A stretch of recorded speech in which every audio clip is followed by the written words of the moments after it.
Hi hello guys, எல்லாரும் எப்படி இருக்கிறீங்க? இன்றைக்கு நாங்கள் இங்கே வந்திக்கிறோம். லக்ஷப்பான வாட்டர்ஃபால் பார்க்க போய் திட்டிக்கிறோம். இறக்கிறதுலேசி இறக்கிட்டு தான் விளங்கும் எப்படின்னு சொல்லி போகிறோம் காய்ஸ். பெய்து கொண்டே இருக்குது, முடி ஒன்று இல்லை. பாப்போம் எங்கே எவ்வளோ தூரம் போகணும்னு சொல்லி. நியாயமான தூரம் நடக்க வேண்டியது காய்ஸ். அதால் ஃபேமிலி வர்றது எவ்வளோ சூட்டபிள் இல்லை. ஃப்ரெண்ட் லக்ஷப்பான வெற்றி ஒன்றே போட்டு தான் வரும். அப்போ தான் சார்ஜ் ஆகி போயிடும்.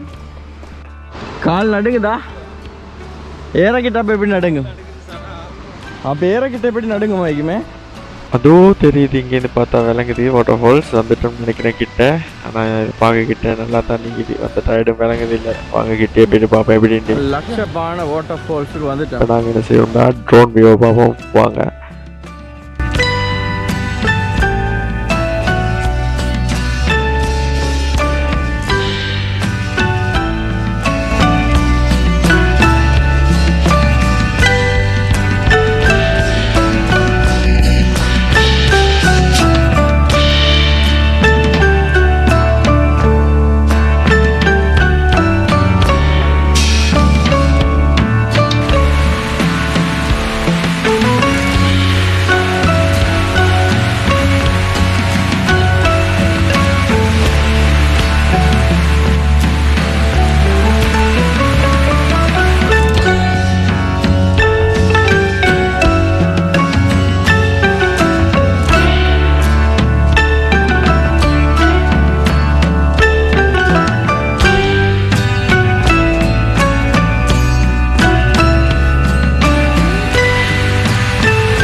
ஹேட்டன் சைடுக்கு வந்தீங்கன்னு சொன்னால் கட்டாயம் லக்ஷபான வாட்டர் ஃபால்ஸுக்கும் வந்துட்டு போங்க. ஒரு அழகான வாட்டர் ஃபால்ஸ் வந்து தான் ட்ரோனில் பார்க்குறதுக்கு உண்மைக்குமே வேறு மாதிரி இது நீங்களே பார்த்துப்பீங்க. எப்படின்னு சொல்லி கட்டாயம் மறக்காமல் கமெண்ட்ஸில் சொல்லுங்கள். நான் இதில் லொக்கேஷன் உங்களுக்கு டிஸ்கிரிப்ஷனில் கொடுக்குறேன். லொக்கேஷனை போட்டுக்கொண்டும் இந்த இடத்துக்கு உங்களுக்கு வரலாம். ஆனால் 646 படி இறங்கணும், 646 படி ஏறணும். வீடியோ எப்படி இருந்துச்சுன்னு சொல்லி மறக்காமல் கமெண்ட்ஸில் சொல்லுங்கள். அது வரைக்கும் டேக் கேர், பாய். இன்னொரு நல்ல லொக்கேஷனில் சந்திப்போம்.